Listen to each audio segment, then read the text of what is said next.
క్రీస్తునందు ప్రియమైన వార్లారా, మర్నాథ మన రక్షకుడైన యేసుక్రీస్తు ప్రభువారి నామం పేరిట మీకందరికీ శుభములు కలుగునుగాక. ఆమేన్. పరిశుద్ధులు ఎం దేవదాసయ్య గారిచే రచింపబడిన పరమగీతార్థము అనే పుస్తకం ఆడియో కంటిన్యూషన్. 4. ఎందుకు ఈ విధంగా సంబోధించిరి?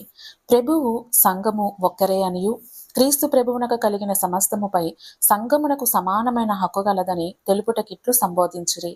దేవుడు సమస్త సృష్టిని ఆదాము కొరకు చేసెను. ఆదామును తన కొరకు చేసుకొనెను. దేవుడు తనను తాను చూచుకొను అద్దము వంటివాడు ఆదాము. ఎందుకనగా ఆదాము తన పోలిక తన స్వరూపమున సృజింపబడెను. ఆదామునకు సాటి అయిన సహకారిని చేయుదుననుకుని దేవుడు ఆదాములో నుండి హవ్వను తీసెను. వారిద్దరూ ఒక్కరే, వ్యత్యాసం లేదు. ఆదాములో హవ్వ, హవ్వలో ఆదాము ఇమిడి ఉన్నారు. అనగా వారిద్దరూ ఏక శరీరమై ఉన్నారు. వారిద్దరూ భార్యాభర్తలని పిలువబడిరి. అటువంటి పరిశుద్ధమైన దాంపత్య జీవితమును గూర్చిన విషయములు పాప పతనము తరువాత వచ్చిన మనకేమి తెలియను? అదే మనకు తెలియకపోతే ప్రభువు సంఘం యొక్క అతి పరిశుద్ధమైన దాంపత్య జీవిత మర్మములు మనకెట్లు గ్రాహ్యమగును? అట్టి పరిశుద్ధమైన దాంపత్యంను గూర్చి మనకు తెలియజేయుటకిట్లు సంబోధించిరి. పరిశుద్ధుడైన పౌలు ఎఫెసీ 5వ అధ్యాయంలో భార్యాభర్తల ఏకత్వమును గూర్చి వ్రాయిచు ఇది మర్మమనెను. భూలోక సంబంధమైన భార్యాభర్తల ఏకత్వమే మర్మమైన ఎడల మానవ సంతతి అయిన మనము దేవుని కుమారుడైన ప్రభువుతో ఏకత్వం కలిగి ఉండుట మహామర్మము. మనకది ఇప్పుడు అర్థం కాదు, కానీ పరమందు అర్థమగును. ఇస్సాకు రిబ్కాను పొలములో కలుసుకొని శారా గుడారంలోనికి తీసుకుని వెళ్ళినట్లు ప్రభువు సంఘమును మధ్యాకాశంలో కలుసుకొని నూతన యెరూషలేమునకు వెళ్ళును. ఈ ఏకత్వమును తెలుపుట కొరకు భూలోకంలోని భార్యాభర్తల ఏకత్వమును ఎత్తుకొని వధువు వరుడనిరి. పెండ్లి కుమారునికి కలిగిన సమస్తముపై హక్కు పెండ్లి కుమార్తెకు కలదు అని తెలియను. అట్లే క్రీస్తు ప్రభువు సంపాదించిన సమస్తమును అనుభవించుటకు సమానమైన హక్కు సంఘమునకు కలదని తెలుపుటకు ఈ రీతిగా వాడిరి. క్రీస్తు ప్రభువును సంఘము యొక్క ఏకత్వము తెలుపుటకు ఇట్లు వాడిరి. గొర్రెపిల్ల, సింహము, చిగురు, ద్రాక్షవల్లి, బండ, వరుడు అని మొదలగు పేర్లు ప్రభువునకు కలవు. గొర్రెపిల్ల అనగా ప్రభువు గొర్రెపిల్ల కాదు, కానీ సర్వాధికారి అయిన దేవుడు. కాబట్టి మానవులను రక్షించుటకు మనిషి ఆయను. అందుకే మన రక్షకుడు. మన ప్రభువు ఆయనను గూర్చి మనకు తెలియజేయుటకు అలాగు అలంకార రీతిగా వాడిరి. ప్రభువు వరుడు కాదు, సంఘము పెండ్లి కుమార్తె కాదు. మనకు అర్థమగుటకు అట్లు వ్రాసిరి. యేసు ఈ లోకపు జనులు పెండ్లి చేసుకుందురు, పెండ్లికియబడుదురు, కానీ పరమున మృతుల పునరుత్థానమును పొందుటకు యోగ్యులని ఎంచబడిన వారు పెండ్లి చేసుకొనరు, పెండ్లికియబడరు. వారు పునరుత్థానంలో పాలివారయుండి దేవదూతలతో సమానులును దేవుని కుమారులునై ఉందురు కనుక వారికను చావనేరరు. లూకా సువార్త 20వ అధ్యాయం 27 నుండి 36 వచనాలు. 5. ఎన్ని భాగములు? పరమగీతమునందు 6 భాగములు కలవు. 1. పెండ్లి కుమార్తె విశ్రాంతితో కూడిన సహవాసమందు పెండ్లి కుమారునితో ఉన్నది. ఇరువురి సంతోషకరమైన సహవాసము విశ్రాంతితో కూడినది. 1వ అధ్యాయము 2వ అధ్యాయము. 2. కొంతకాలం ఎడబాపు తిరిగి చేర్చుకునబడుట. 3వ అధ్యాయం 1 నుండి 5 వచనాలు. 3. సహవాసముచే కలిగిన ఆనందము. 3వ అధ్యాయం 6 నుండి 11 వచనాలు. 5వ అధ్యాయం 1వ వచనం. 8వ అధ్యాయం 6వ వచనం. పెండ్లి కుమార్తె మాటలు. 4వ అధ్యాయం 1 నుండి 15 వరకు. పెండ్లి కుమారుని సంభాషణ. 4వ అధ్యాయం 16 వచనం. పెండ్లి కుమార్తె సంభాషణ. 5వ అధ్యాయం 1వ వచనం. పెండ్లి కుమారుని జవాబు. ఎడబాపు వలన కలిగిన శ్రద్ధ. 4వది. పెండ్లి కుమార్తె తృప్తిపడుట, అందుచే పెండ్లి కుమారుడు ఇతరులను ఆదరించుటకు ప్రయాసపడుట. 5వ అధ్యాయం 2 నుండి 5 వచనాలు. పెండ్లి కుమార్తె మాట్లాడుచున్నది. 5. పెండ్లి కుమారునికై వెదకుచున్న పెండ్లి కుమార్తె. 5వ అధ్యాయం 6 నుండి 8 వచనాలు. యెరూషలేము కుమార్తెలు ప్రశ్నించుచు మాట్లాడుచున్నారు. 5వ అధ్యాయం 9వ వచనం. పెండ్లి కుమార్తె జవాబు. క్రీస్తు ప్రభువు మనకు ఏమై ఉన్నాడో ఆ వర్ణన. 5వ అధ్యాయం 10 నుండి 16 వచనాలు. తిరిగి యెరూషలేము కుమార్తెల ప్రశ్నలపై వర్ణనచే వీరు కూడా ఆకర్షింపబడిరి. 6వ అధ్యాయం 1. పెండ్లి కుమార్తె జవాబు. 6వ అధ్యాయం 2 నుండి 3 వచనాలు. 6వది నిత్య సహవాసము. 6వ అధ్యాయము 4 నుండి 13 వచనాలు. 7వ అధ్యాయం 1 నుండి 9 వరకు. పెండ్లి కుమారుడే మాట్లాడుచున్నాడు. 7వ అధ్యాయం 1 నుండి 9. 5 నుండి 9 వచనాలు. పెండ్లి కుమార్తె పలుకులు. 9 నుండి 13 వచనాలు. పెండ్లి కుమారుని పలుకులు. 8వ అధ్యాయం 5 నుండి 9 వచనాలు. పెండ్లి కుమార్తె యొక్క సంభాషణతో ముగింపగును. 8వ అధ్యాయం 1-4 వచనాలు. నోటి ముద్దులతో అతడు నన్ను ముద్దు పెట్టుకును గాక. నీ ప్రేమ ద్రాక్షారసము కన్నా మధురము. పరమగీతం 1వ అధ్యాయం 2వ వచనం. ప్రియ విశ్వాసులారా, క్రీస్తు సంగమై ఉన్న వధువు వరుడై ఉన్న క్రీస్తు ప్రభువును చూచుచు ఆయన యొక్క గాఢమైన ప్రేమను గమనించి నోటి ముద్దులతో అతడు నన్ను ముద్దు పెట్టుకొనుగాక అని పలుకుచున్నది. ఈ గీతమును ప్రారంభించి పాడినది సంఘము. ఒకరి తరువాత మరొకరు అనగా ఇరువురు కలిసి పాటను పాడిరి. చివరిగా పాడి ముగించినది సంఘము. పరమగీతం 8వ అధ్యాయం 14వ వచనం. దీనిని బట్టి చూచిన ఎడల భూమి మీదున్న ప్రియురాలి అనగా వధువు సంఘము యొద్ద ప్రియుడైన క్రీస్తు ఉన్నట్లుగానే తెలియచున్నది. ప్రియుడు ప్రియురాలికిచ్చిన ఘనమైన స్థితిని కలిగి ప్రియుని యొక్క ప్రేమను గూర్చి గానం చేయుచున్నది. ముద్దు ముద్దు సంతోషమును కలిగించును, ఇష్టము పుట్టించును, దోషమును కప్పును మరియు ఆకర్షించును. ముద్దులను గూర్చి బైబిల్లో అనేక స్థలములలో కలదు. 1. యోసేపు ఐగుప్తు దేశమునకు రాజయ్యున్నప్పుడు తనకు కీడు చేసిన సహోదరులను క్షమించి వారి ఎడలెట్టి ప్రేమయున్నదో కనపరచుటకు తన సహోదరులను ముద్దు పెట్టుకొనెను. 2. యోనాతాను దావీదు దేవరాజ్యమునకు ఏలిక అయి యుండుటకు అర్హత కలవాడని ఎరిగి ముద్దు పెట్టుకొనెను. 3. యోనాతాను రాజ్యము తన తండ్రిదయ్యున్నను తన అధికారం కంటే దేవుని ఏర్పాటే గొప్పదని ఎరిగి సమ్మతించిన స్థితిని బట్టి యోనాతాను దావీదును ముద్దు పెట్టుకొనెను. 4. పాపాత్మురాలైన స్త్రీ కన్నీటితో ప్రభు పాదములను తడిపి తన తల వెంట్రుకలతో తుడిచి ముద్దు పెట్టుకుని అత్తరు పోసెను. ప్రభువును గణపరచుటలో తనకు కలిగి ఉన్న వాటన్నిటికంటే తన ప్రేమయే గొప్పదని ముద్దు పెట్టుకొనెను. ఒక పర్యాయము మాత్రమే కాదు, అక్కడున్నంతసేపు ప్రభు పాదములను ముద్దు పెట్టుకున్నది. కార్యము ద్వారా తన విస్తారమైన ప్రేమను కనపరచనని ప్రభు పలికెను. ఇక్కడ ముద్దు ప్రేమకు గుర్తు అని తెలియచున్నది. పాపి అయిన మనుష్యుడు ప్రభువును ముద్దు పెట్టుకొనుట ఈ చరిత్ర యందే కనపడుచున్నది. లూకాసు వార్త 7వ అధ్యాయం 38-45 వచనాలు. 5. తండ్రిని విడిచి వెళ్లిపోయి తిరిగి వచ్చుచున్న కుమారుని దూరము నుండి చూచి వెళ్లి మెడమీద పడి ముద్దు పెట్టుకొనెను. ఈ సంగతి ప్రభువు నుండి వేరే తిరిగి వచ్చిన పాపిని కౌగలించుకుని ముద్దు పెట్టుకొనున్న సంగతిని బయలుపరచుటకే ఈ ఉపమానం చెప్పెను. ప్రభువు పరిశుద్ధుడైనను తన యొద్దకు వచ్చిన పాపిని ముద్దు పెట్టుకొనును. దీని మూలముగా ప్రభువు యొక్క ప్రేమ పాపి ఎడల కనబడుచున్నది. లూకాసు వార్త 15వ అధ్యాయం 20వ వచనం.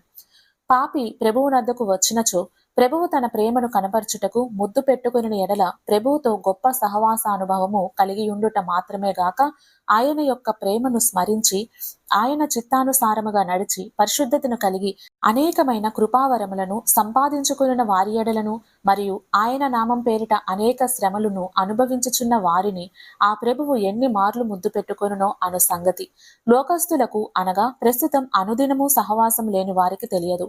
పాపాత్మరాలైన మగ్దలేని మరియ తన విస్తారమైన ప్రేమను కనపరచుటకు అనేక మార్లు ముద్దు పెట్టుకొనిన ఎడల ప్రేమ స్వరూపి అయిన క్రీస్తు తన సంగమైన వధువును తన స్వరూపంలోనికి మార్చబడుట చూచి ముద్దు పెట్టుకొనడా ఇది అంతరంగముగా ప్రభువునకు సంగమునకు కలిగిన మర్మమైన ఉన్నత స్థితి. నాకు తెలిసిన ఒక సన్నిధి కూటం కలదు. ప్రతి దినము సన్నిధి కూట కార్యక్రమమును జరిగించుచున్నారు. అనుకొనని రీతిగా ప్రభువు ఆ సన్నిధి కూటమును దర్శించి అందరినీ ముద్దు పెట్టుకొనెను. ఆ కూటంలోని వారందరూ ఈ ప్రేమకు మేమెంత మాత్రము తగని వారమని ఏడ్చిరి. ప్రభువు ముద్దు పెట్టుకొననగా వారి ఆత్మలను ముద్దు పెట్టుకొనెను. ఆ దినము జరిగిన కార్యము ఆ కూటము వారందరికీ తెలియను. 6. పరిశుద్ధమైన ప్రేమ గల ముద్దు పెట్టుకుని సహోదరులకు వందనము చేయుడి. 1 తెస్సలోని 5వ అధ్యాయం 26వ వచనం. 1 పేతురు 5వ అధ్యాయం 13వ వచనం. ప్రేమ గల పరిశుద్ధులు ఒకరినొకరు ముద్దు పెట్టుకొనక మానరు.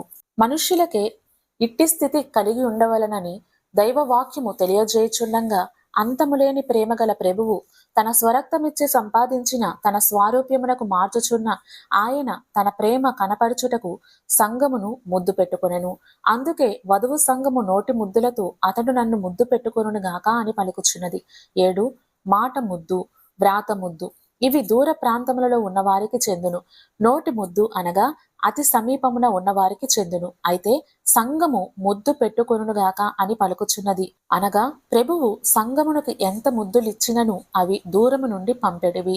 కానీ రేపు సంఘము ప్రభువును మధ్యాకాశంలో కలుసుకొనినప్పుడు లోకంలో నుండి మరియు శ్రమల నుండి వచ్చిన పరిశుద్ధలమైన సంఘమును కౌగలించుకుని ముద్దు పెట్టుకునే ముద్దులను ప్రియురాలిప్పుడు తలంచుకుని ముద్దు పెట్టుకొనుగాక అని పలుకుచున్నది. ఈ ముద్దులు ప్రభువు స్వయముగా సంఘమును నోటితో ముద్దు పెట్టును. దేవుడు మానవుని కొరకు ప్రతి దినము సృష్టిని చేయుచు దానిని చూచి అది మంచిదైనట్టు చూచెను. అనగా 5 దినములు మానవుని కొరకు సృష్టిని తన వాక్కు ద్వారా కలుగజేసెను. 6వ దినమున దేవుడు తన స్వహస్తముల ద్వారా తన జీవాత్మ ద్వారా నరుని కలుగజేసెను. ఇప్పుడు తండ్రి అయిన దేవుడు చూచి మిక్కిలి మంచిదైనట్టు చూచెను. ఎందుకనగా తన రూపమందు చేయబడిన మానవుని తన దివ్య జ్ఞానములో చూచుచు ఆనందించి ముద్దు పెట్టుకున్నట్లున్నది. అందుకే అనుదినము సృష్టిని చూచి అది మంచిదైనట్టు చూచినని వ్రాయబడెను. ప్రారంభంలోనే మానవుల కొరకు చేయబడుచున్న సృష్టిని చూచి దేవుడు ఆనందించుచు ఇంకను తన పోలికలో చేయబడబోవు మానవుని చూచి ముద్దు పెట్టుకున్నట్లున్న ఎడల ఈ మన కాలంలో తయారవుచున్న తన స్వారూప్యము గల సంఘమును చూచుచు ఎందుకు ముద్దు పెట్టుకొనడు? అట్టి దివ్యమైన స్థితిని ఎరిగిన సంఘము నన్ను ప్రభువు ముద్దు పెట్టుకొనుచున్నాడని పలుకక మానదు. నీ ప్రేమ ద్రాక్షారసము కన్నా మధురము. పరమగీతం 1వ అధ్యాయం 2వ వచనం. పెండ్లి కుమారుడైన ప్రభువు పెండ్లి కుమార్తె అయిన వధువు సంఘమును ముద్దు పెట్టుకొనుచున్నాడు. అందుకు పెండ్లి కుమార్తె ప్రభువునందు గల తన తీక్షణమైన ప్రేమను చూపుచున్నది. సంఘ కన్యక ఈ ప్రేమను అనుభవించుచు ఆ ప్రేమ యొక్క రుచి ఎట్టిదో వివరించుచు నీ ప్రేమ ద్రాక్షారసము కన్నా మధురము అని పలుకుచున్నది. సంఘ కన్యక తాను అనుభవించిన రుచులలోకెల్లా శ్రేష్టమైన రుచి ద్రాక్షారసము కాబట్టి దానికి పోల్చినది. యోహాను పద్మాస్ ద్వీపంలో జలముల శబ్దము వినుచుండెను. ప్రభువు యొక్క స్వరమును వినియున్నప్పుడు తాను అనుదినము వినుచున్న జలముల శబ్దమునకు ప్రభువుని స్వరమును పోల్చుచున్నాడు. ప్రకటన 1వ అధ్యాయం 15వ వచనం. అలాగే వధువు సంఘము తానెరిగియున్న ద్రాక్షారసమును ఆయన ప్రేమకు పోల్చుచున్నది. ఇశ్రాయేలీయులు ఆహారం కొరకు పానము కొరకు ద్రాక్ష ఫలములను వాడుకొనిరి మరియు పస్కా పండుగ కొరకు ద్రాక్షారసమును వాడిరి. రాజుల పరిపాలనా కాలంలోనూ ద్రాక్ష పానమును వాడుకొనిరి. కాబట్టి రాజైన సొలొమోను తన కాలంలోనున్న ద్రాక్షారసం యొక్క మధుర స్థితి ఎరిగి దాని ప్రభువు ప్రేమకు పోల్చుచున్నాడు. ప్రభువు తన మాటల వలన కానా వివాహంలో నీళ్లను ద్రాక్షారసముగా చేసెను. ఆ ద్రాక్షారసం యొక్క రుచి విందు ప్రధాని చూచి మంచి ద్రాక్షారసమని పలికెను. ప్రభువు మాట వలన ద్రాక్షారసమైన నీళ్లు మధురమాయెను. అనగా ప్రభువు యొక్క మాట పాపులకు, రోగులకు, ఆపదలలో ఉన్న వారికి, పేదలైన వారికి మధురమైనదే. ఆ ప్రభువు యొక్క జీవిత చరిత్రలో చేసిన అద్భుతముల వలన తెలియచున్నది. ఆయన దయగల మాటలలో, క్రియలలో ప్రేమ కనబడుచున్నది. ఆ ప్రేమ ఇక్కడ మధుర ద్రాక్షారసముతో సమానము. ప్రభువు కడవరి రాత్రి తన శిష్యులకు పరిపూర్ణమైన ప్రేమను చూపుచూ వారి పాదములను కడిగి వస్త్రముతో తుడిచెను. యోహాను సువార్త 13వ అధ్యాయం 1వ వచనం. ఇటువంటి ప్రేమను అనుభవించిన సంఘము ప్రభువు యొక్క ప్రేమ మధురమైనదని పలుకక మానునా? ఆయన ప్రేమ పవిత్రమైనది. నేను నిజమైన ద్రాక్షావలెనని పలికిన ప్రభువు ద్రాక్షారసమును తన శిష్యులకిచ్చుచు పాప పరిహారము కొరకు చిందించబడుచున్న క్రొత్త నిబంధన రక్తమని ఆయన రక్తమునిచ్చెను. ఆయన రక్తము పాపి యొక్క పాపములను పరిహరించును. యేసు రక్తము ప్రతి పాపము నుండి మనలను పవిత్రులనగా చేయను. 1 యోహాను సువార్త 1వ అధ్యాయం 7వ వచనం. కల్వరిలో ప్రభువు రక్తదారులు కారుచునను సర్వలోకము కొరకు తన ప్రాణమును సమర్పణ చేయుచు తనను చంపించుచున్న శత్రువుల పాపములను క్షమించెను. ప్రభువు పాపుల ఎడల చూపించిన ప్రేమలోకెల్లా ఈ కడవరిగా చూపిన ప్రేమ అన్నిటికంటే గొప్పది. కాలువగా రక్తమెల్ల కారుచుండెను, పాలకుండ యేసు జాలి పారుచుండెను. సిలువలో రక్తధారలు ప్రవహించుచున్న కొలది ప్రభువు ప్రేమ పాపిపై ప్రవహించుచున్నది. ఇటువంటి అనుభవము కలిగిన పాపి ప్రభువునొద్దకు వచ్చి ఈ ప్రేమను చూచినప్పుడు ఇంతకన్నా మధురమేమున్నది? లోకములలో ఉన్న సమస్త అనుభవ సంబంధమైన రుచుల కంటే ఈ ప్రేమ రుచిగలది. ప్రభువు యొక్క ప్రేమను దినదిన ఆత్మీయ జీవితంలో వృద్ధి పొందించే విశ్వాసి ప్రభువు యొక్క ప్రేమ ఎంత రుచి చూడగలడో వర్ణింప వీలు లేదు. ఆయన కృప వలన ఇహమందు సమస్త మేళ్లును, పరమందు మహిమ భాగ్యమును కలుగును. కాబట్టి ఈ ప్రేమను పలుమార్లు వర్ణించక మానదు. ప్రభువు తన ప్రాణము కంటే పాపి అయిన మానవుని ఎక్కువగా ప్రేమించెను. అలాగే సమస్తము కంటెను తన కంటెను క్రీస్తు ప్రభువును ఎక్కువగా ప్రేమించగలవారే ఆయన ప్రేమను కనుగొనగలరు. అలాగూ కనుగొనిన వారే ఆయన ప్రేమ మధురమైన వాటికన్నా మధురమని పలుకగలరు. సిలువలో క్రీస్తు చూపిన ప్రేమ పరిపూర్ణమైనది. ఎందుకనగా ఆయన ప్రేమలో ఏది పరిపూర్ణమైన శక్తి గలది? పాపిని ప్రేమించుట మాత్రమే గాక ప్రభువును ప్రేమింపగల శక్తినీయగల ప్రేమ.